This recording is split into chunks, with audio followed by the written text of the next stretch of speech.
Coming up on Arirang News, South Korea and Japan prepare to meet again at the WTO for talks on Japan's trade restrictions. They'll be looking to resolve their dispute after Korea filed an official complaint. The U.S. and China say they've agreed to get rid of their existing tariffs in phases, but voices in the White House are reportedly against the idea, saying it would weaken America's negotiating position. And South Korean President Moon Jae-in says his agenda of fairness and equality goes beyond stopping corruption and extends to education, law enforcement, and employment.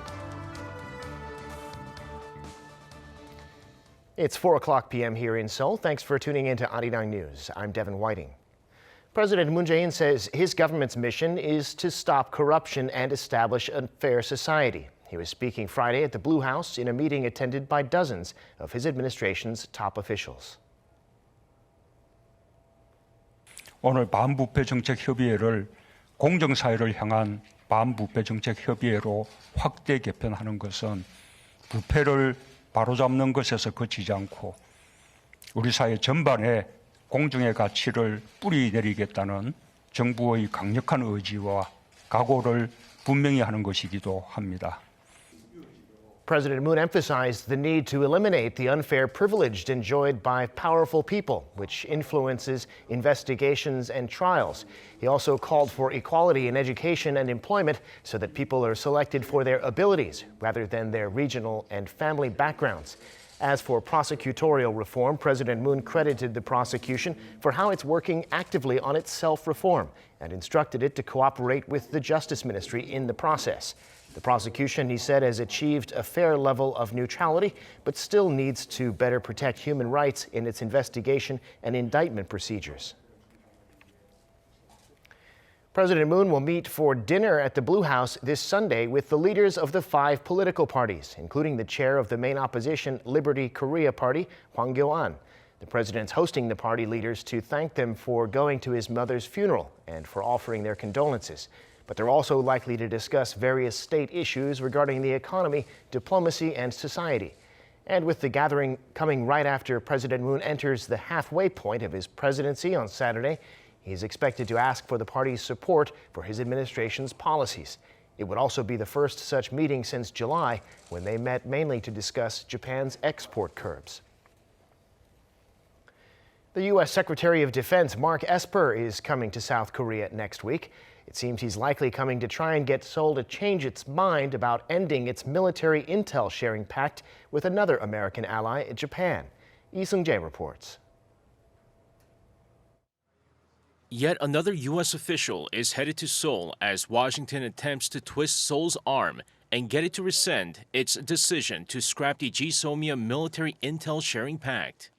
This time, the visitor will be the highest-ranking official yet, U.S. Defense Secretary Mark Esper. According to the Pentagon, Esper will depart Washington on November 13th to travel to Seoul, Bangkok, Manila, and Hanoi. While the exact dates have not been revealed, it appears Esper will travel in that order. Esper's visit comes ahead of the November 23rd expiration of GSOMIA. Seoul decided to terminate the pact several weeks ago due to its trade and trust issues with Tokyo. Ever since, Washington has repeatedly called on Seoul to reconsider. Earlier this week, U.S. Assistant Secretary of State for East Asian and Pacific Affairs David Stilwell was in Seoul to apparently push for the pact's renewal. The Pentagon also added that Esper will attend the 51st U.S. Republic of Korea Security Consultative Meeting, where he will sit down with South Korean Defense Minister Chung Kyung-do and other senior defense officials. The two sides will discuss their alliance, reaffirm their commitment to enhance their bilateral defense cooperation, and address issues of mutual importance to the security and stability of the Korean Peninsula. Lee Seung-jae, Arirang News. Meanwhile, the South Korean and U.S. militaries will hold a combined air drill later this month, as they usually do in the winter. But it'll be smaller this year to avoid provoking North Korea. Kim Ji-yeon reports. The Pentagon has made its intentions clear on an issue that has been the talk of the town among defense circles in South Korea. The U.S. Vice Director of the Joint Staff Admiral William Burns said in a press briefing Thursday that the Allies' wintertime joint air drill will be held later in November. However, he stressed it will be on a smaller scale than the Vigilant Ace exercise, which was suspended last year to support diplomatic efforts to denuclearize North Korea. He didn't specify the number of personnel or aircraft that would participate, but said the upcoming drill is to maintain readiness while allowing U.S. diplomats room to continue negotiations with North Korea. The regime commonly condemns the maneuvers as a rehearsal for invasion. Seoul's defense ministry has remained tight-lipped on the matter, reiterating Friday that it's working closely with the U.S. to finalize plans. The ministry's taciturn response had led to conflicting local media reports that had been quoting a statement from another Pentagon source that the two sides will hold a combined flying training event as scheduled, referring to the exercise as Vigilant Ace. South Korean media outlets also cited sources as saying this year's drill could be held under a different name, similar to last December's exercise, in which the two countries' air forces conducted the drill separately without the participation of U.S. strategic assets, such as B-1B Lancer bombers. The combined part of that drill was carried out by battalions or units smaller than that, aimed at data linking to test if U.S. fighter jets flying into airspace outside Korea could still properly receive real-time data from South Korean reconnaissance planes. Scenarios included verifying the main targets in North Korea should a war break out. Kim Ji-yeon, Arirang News. South Korea's National Security Council says it'll discuss with its American counterparts ways to build a mutually beneficial alliance with the U.S. at their annual security consultative meeting in Seoul next week. In a standing committee meeting this morning led by National Security Advisor Chung Eui-yong, members also reviewed the situation at North Korea's Kumgangsan Mountain, where South Korea has tourist facilities. They discussed ways to implement inter-Korean agreements and to protect South Korean firms' property rights there. Also, for the Korea-ASEAN Special Summit and the Korea-Mekong Summit later this month, the NSC plans to continue working to advance relations with ASEAN by actively supporting all branches of government. A nuclear non-proliferation conference kicked off Thursday evening in Moscow amid speculation that talks would take place between North Korean and U.S. officials. And during the receptions, the envoys from the two sides did meet for about 5 minutes. Kim Min-ji has more. Officials from North Korea and the U.S. taking part in a non-proliferation forum in Moscow met briefly during a reception on Thursday evening. Cho Chul-soo, Director General of the North American Department at the North Foreign Ministry, and U.S. Special Envoy for North Korea Mark Lambert, chatted for about 5 minutes, although it's not known what they talked about. They are in the Russian capital to attend the 2019 Moscow Non-Proliferation Conference. The 3-day forum, hosted by Russia's Center for Energy and Security Studies every 2 to 3 years, brings together some 300 participants from more than 40 countries and international organizations. On the guest list from South Korea is top nuclear envoy Lee Do-hun. There has been speculation that the officials from Seoul or Washington could have some sort of diplomatic contact with the North Korean envoy, especially given that denuclearization negotiations have been at a standstill since the working-level talks in Sweden. There's been no contact between the two Korean envoys as of yet. But officials from the three sides could meet when the forum holds a session on the denuclearization of the Korean peninsula on Friday evening local time. The North Korean official is due to give a speech on Pyongyang's stance regarding denuclearization during that session. Kim Min-ji, Arirang News.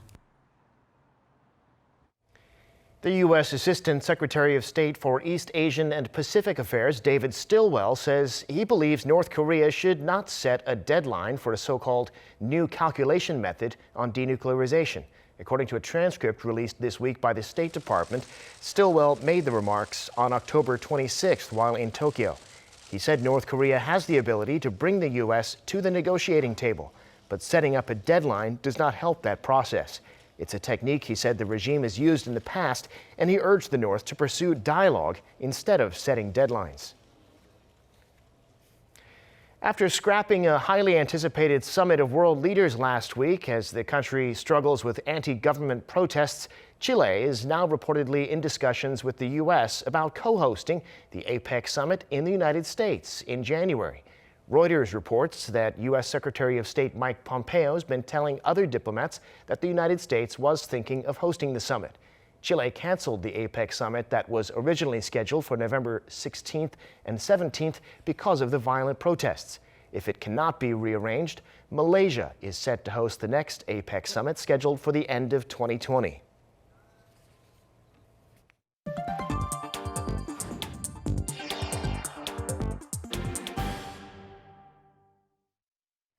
South Korea's trade ministry says officials from Seoul and Tokyo will hold bilateral consultations at the WTO later this month on Japan's trade restrictions, which Korea says are unfair and discriminatory. This is one of the first steps before setting up a formal dispute settlement panel. Kim Hae-sung reports. The second round of bilateral talks between South Korea and Japan over Tokyo's export restrictions will take place at the WTO in Geneva on November 19th. Chung Hae-kwan, Director General for Trade and Legal Affairs from the Ministry of Trade, Industry and Energy, will sit down for discussions with his Japanese counterpart.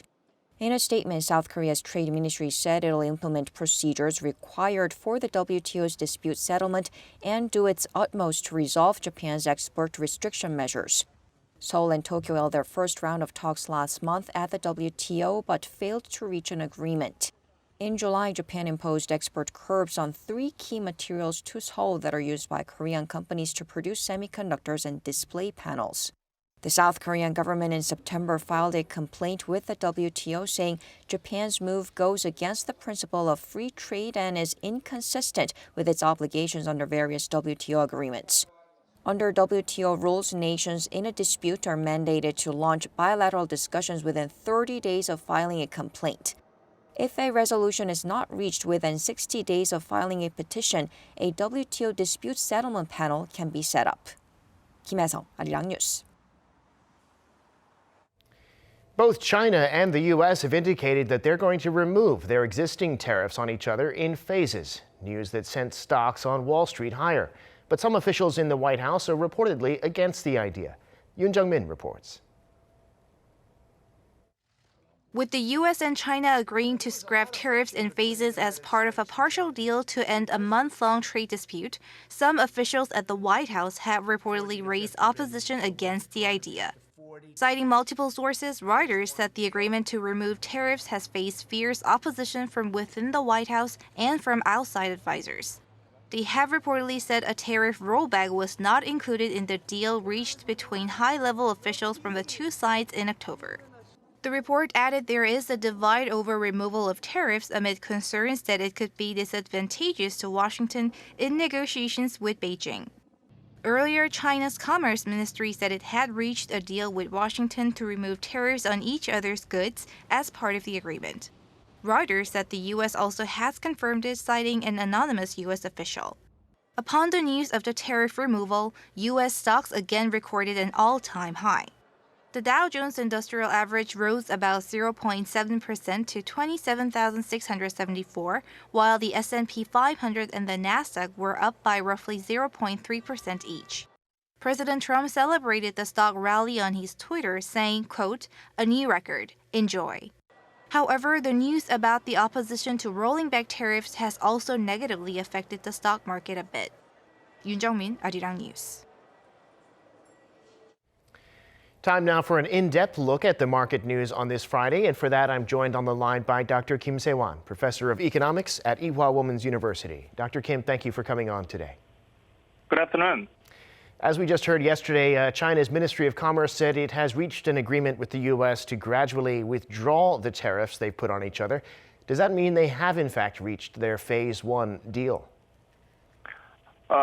It looks that U.S.-China will go to Phase 1 withdrawal of tariffs agreement. But at the same time, Beijing's announcement of yesterday leaves questions over how much Washington has agreed to give to Beijing. Since none of Trump administration issued a public response on Beijing's announcement of yesterday, I believe that there is still risk in completing Phase 1 agreement. Anyway, this agreement lifted the U.S. stock market yesterday. Yeah, it's surprising. We were supposed to be signing a deal at this point, right? Right. Yeah, well, meanwhile, this trade war has most certainly had a negative impact on Korea's economy. Do you think this gives us a little room to breathe, perhaps? That's right. It is a really good news to Korean economy since China and Hong Kong together cover a third of Korean total export. There are lots of items that we export indirectly through China to United States. According to Bank of Korea and KDI's recent research, the mutual tariffs between U.S. and China decreases Korean economic growth by 0.3 to 0.4% on yearly basis. So we can say that weakened trade tension between the two countries give positive impact on Korean economy. Yeah, well, this week it's not just U.S. stocks reaching new highs, but Japanese stocks setting records too. The Kospi, however, here in Korea has been more subdued. Why is that? Right. Korean equity market gained about 5% from the beginning of this year, according to my calculation. But if we take a look at other major global equity markets, they had a really great performance from the beginning of this year. For example, US S&P 500 gained 22%, Japanese Nikkei 16%, and Shanghai gained 22%. I believe that the relatively weaker performance of Korean equity market is related to structural and fundamental problems of decreasing domestic investment and export and decreasing corporate profits. And most of all, U.S.-China trade conflicts is related to that. Meanwhile, zooming out a bit in Korea, Standard & Poor's decided to keep its sovereign credit rating for the country at AA, which is its second highest level, and the risk of default also at the lowest level. But at the same time, we have the Korea Development Institute expecting the economy to continue to stagnate for some time. Why do they say that, and what's your outlook in the near term? Even with lots of economic problems in Korea, Korea is maintaining great evaluation from international rating companies like S&P, Moody's, and Fitch. For example, Korean rating AA of the S&P is one step higher than that of Japan. When rating companies evaluate sovereign rating, they give a big weight on government debt. So regarding the relative size of government debt, Korea's situation is one of the best between major economies. Korean government debt is like about 50% of total GDP, but Japanese debt size is about 200% of the GDP, and U.S. is about 160% of the GDP. So in this respect, Korea has a great rating compared to other major economies. But it is true that Korean economy is going down under recession. It's a situation we hope to see turnaround next year for sure. But in Europe, the IMF's cut its growth forecast for the Eurozone by the most in 7 years. Is the situation as serious as it sounds? And if so, how might that affect Korea? Well, Eurozone is now experiencing serious downturn of economy. IMF forecast Eurozone's average economic growth will be about 1.2%, which is decreased by 0.7% compared to its last year's forecast. Particularly for stimulating economic growth, European Central Bank is pushing Germany very hard for increasing its government expenditure. But German government is negative on it. And Eurozone countries, on the other side, do not have much trading with Korea as of now. We, out of like 10 largest export partners, we don't see any Eurozone countries. So Eurozone's recession would affect Korean economy indirectly through intensified global recession. Got it. All right, Dr. Kim, thanks for helping us look further into these issues. We appreciate it, as always. Thank you for having me. Now, we're approaching the end of the year, and for most people in Korea, that means it's tax time. This year, there are several new deductions filers can claim for big events like the birth of a child, for mortgage interest, and for factory employees who work overnight. Hong Yu has the details. The year-end tax adjustment is coming up, and it's a long process for people to calculate everything by themselves. So the government is providing a simplified service. But people have to be aware of the changes in tax deductions in order to take full advantage of them. This year, people who earn less than $60,000 a year and have paid entrance fees to museums and art galleries with credit cards after July 1st get 30% of those fees deducted before calculating tax.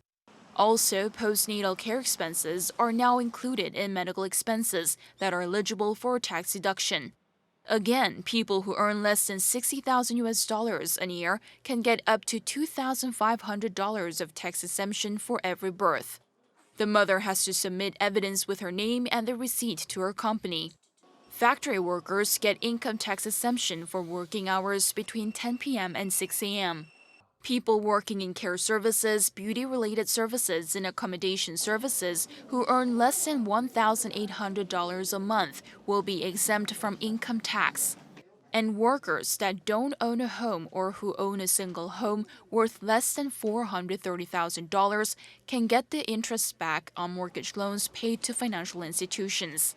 To calculate the estimated tax payment or rebate before the end of the year, people can use the previous service provided by the National Tax Service online. 홍유, Arirang News. Samsung Electronics has been recognized in 46 different categories at this year's CES Innovation Awards. Those include 3 of the top honors for Best of Innovation. It's more than any company has ever won at CES. The awards were announced Thursday ahead of the next Consumer Electronics Show in January. Samsung received top innovation awards in the TV, audio, and mobile categories, the 9th time in a row for the TV sector. As for technology and design, it was recognized in the categories of TV, audio, monitors, household appliances, mobile devices, and semiconductors. LG Electronics, meanwhile, won 16 awards, including another Best of Innovation award for its OLED TV technology. This marks the 8th consecutive year that LG has been recognized for its TVs, home appliances, and mobile devices. This winter, Koreans are heading to the wholesale markets for some fresh, raw fish, known in Korean as hue. This year, diners are in luck, at least because prices are down. Our Choi Jung-yoon filed this report from Seoul's most famous fish market. This is Jaein Fish Market in Seoul. Here, you can enjoy some halibut, South Koreans' favorite raw fish, for the price of $18 per kilo. This winter, the prices are lower than usual. According to a recent report from Statistics Korea, the price of the raw fish last month fell 2% on year, marking the biggest drop in 13 years. Halibut in particular saw a roughly 30% decrease in their wholesale price. The price fall is mainly due to oversupply. New technology has produced too much fish. To make things worse, the Seoul-Tokyo trade war has intensified export quarantine procedures, which leaves supplies concentrated in domestic markets. Measures are being taken to stabilize the price, such as Jeju-do Island purchasing and discarding of 200 tons of halibut. But the lower prices are attracting more customers to the fish markets. And for travelers, Noryang-jin Fish Market is a unique experience. Because it's a lot different from German fish markets, because everything is still alive, so it's so fresh. Whereas in Germany, it's not really alive anymore, so it's really good. I try to looking the king crab for it for my lunch, and I would like to try the alive fish. This one I see in the movie, the alive fish is so exciting food. The winter delicacy at the market is yellowtail. In winter, people look for yellowtail because it's savory and full of nutrients. It's good for your brain and blood vessels, as well as helping prevent osteoporosis. Recently, it's easy to spy younger consumers around the market. Along with active promotions through social networking services, special applications provide information about the fish at the market as well as reviews from other customers. 최정윤, 아리랑 뉴스.